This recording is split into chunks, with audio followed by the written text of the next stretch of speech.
Tonight, we're pulling back the curtain on a story that's been unfolding in Canada's shadows for almost 50 years. It's a tale of brotherhood, bikes, and a brand that has become synonymous with outlaw culture worldwide. This is the story of the Hells Angels in Canada, a history as complex and controversial as the country itself. It all started in 1977, while the world was dancing to disco. A small motorcycle club in Quebec called the Popeyes made a monumental decision. They patched over to become the first Hells Angels charter in Canada. This wasn't just a name change, it was the birth of a dynasty. Based in Sorel, Quebec, this new chapter marked the beginning of an era that would reshape the Canadian underworld. The early years were about consolidation and expansion. The Angels weren't just another bike gang. They were organized, ambitious, and fiercely territorial. They began absorbing smaller clubs across Quebec, building a network that gave them unprecedented power. This rapid growth, however, didn't go unnoticed. Rivalries began to simmer, particularly with a group known as the Outlaws Motorcycle Club. The tension was palpable, and it was only a matter of time before it boiled over. That moment arrived in 1985, in what is now infamously known as the Lennoxville Massacre. 5 members of the Hells Angels North Chapter were lured to the clubhouse in Sherbrooke. They were told it was a party, a celebration. Instead, it was an execution. Their bodies were later found at the bottom of the St. Lawrence River. The official reason given was that the victims were using drugs and bringing heat on the club.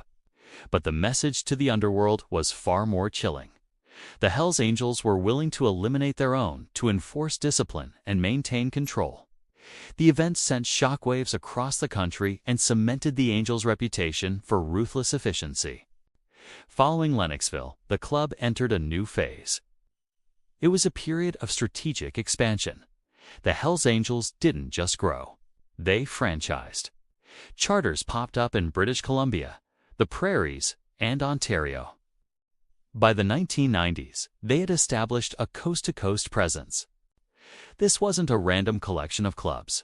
It was a carefully constructed empire, with each charter operating under the same iconic and feared Death's Head patch.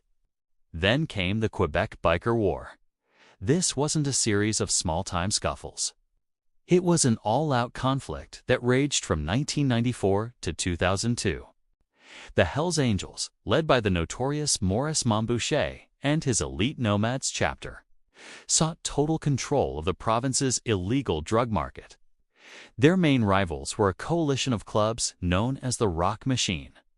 The streets of Montreal and other Quebec cities became a battleground. Car bombs, targeted assassinations, and indiscriminate violence became terrifyingly common. Over 160 people were killed, including innocent bystanders like Daniel DeRochers, an 11-year-old boy killed by shrapnel from a car bomb.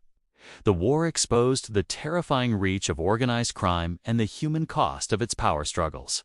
In response, Canadian law enforcement launched an unprecedented counteroffensive. Operation Springtime in 2001 was a massive police sting that led to the arrests of over 120 members and associates, including Montboucher himself. It was a huge blow to the Quebec chapters.